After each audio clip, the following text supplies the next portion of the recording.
திருவள்ளுவரின் வழியில் வாழ்ந்து வாழ்வின் உன்னத நிலையினை அடைய திருக்குறளோடு நாம் என்னும் இந்த நிகழ்விலே இணைந்திருக்கின்ற உங்கள் அனைவருக்கும் முதற்கண் வணக்கம்.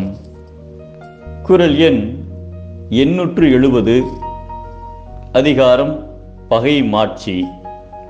பாண்டவர்கள் வனவாசம் சென்றபோது வியாசரின் சொற்படி அந்தணர்கள் உருவில் ஏகசக்கர நகருக்கு சென்றனர். அங்கு ஓர் அந்தணர் வீட்டில் அவர்கள் அனைவரும் தங்கினர். பீமனும் அர்ஜுனனும் பிச்சை எடுத்து வருவார்கள். கிடைத்த உணவை இரண்டாக பங்கிட்டு ஒரு பாதியை பீமனும் மறுபாதியை மற்ற அனைவரும் உண்டு வாழ்ந்து வந்தனர். ஒரு நாள் அவர்கள் தங்கியிருந்த வீட்டின் உரிமையாளரும் அவரது மனைவியும் மகளும் அழுது கொண்டிருந்தனர்.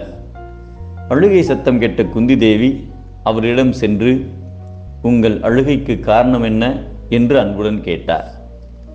அதற்கு அவர்கள், அருகில் இருக்கும் காட்டில் பாகாசுரன் என்ற அசுரன் இருக்கின்றான். அவன் இந்நகருக்கு அடிக்கடி வந்து கையில் கிடைத்தவர்களெல்லாம் அடித்து கொன்று தின்றான். ஆதலால் ஊர் மக்கள் ஒன்று கூடி ஒரு முடிவு எடுத்தோம். அவன் காட்டிலேயே இருக்க வேண்டும்.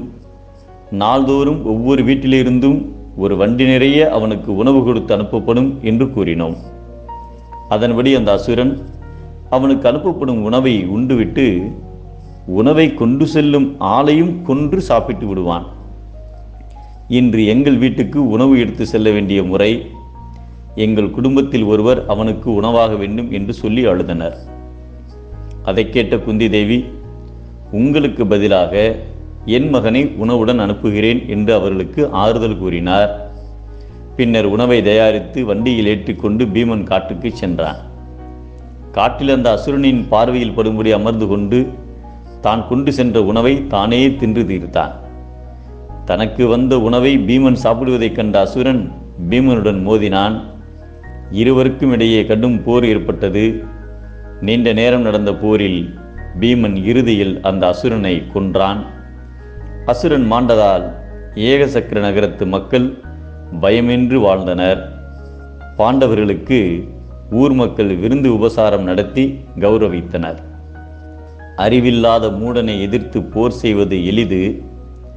அதுகூட செய்யாதவனை எக்காலத்தும் புகழ் அடையாது என்பதை கல்லான் வெகுளும் சிறுபொருள் எஞ்ஞான்றும் ஒல்லானை ஒல்லாது ஒலி என்கிறார் நம் தெய்வப்புலவர் திருவள்ளுவர். மூடரை எதிர்த்து அழித்தல் நலம், நல்லவரை நாடி நட்பு கொள்வது பலம்.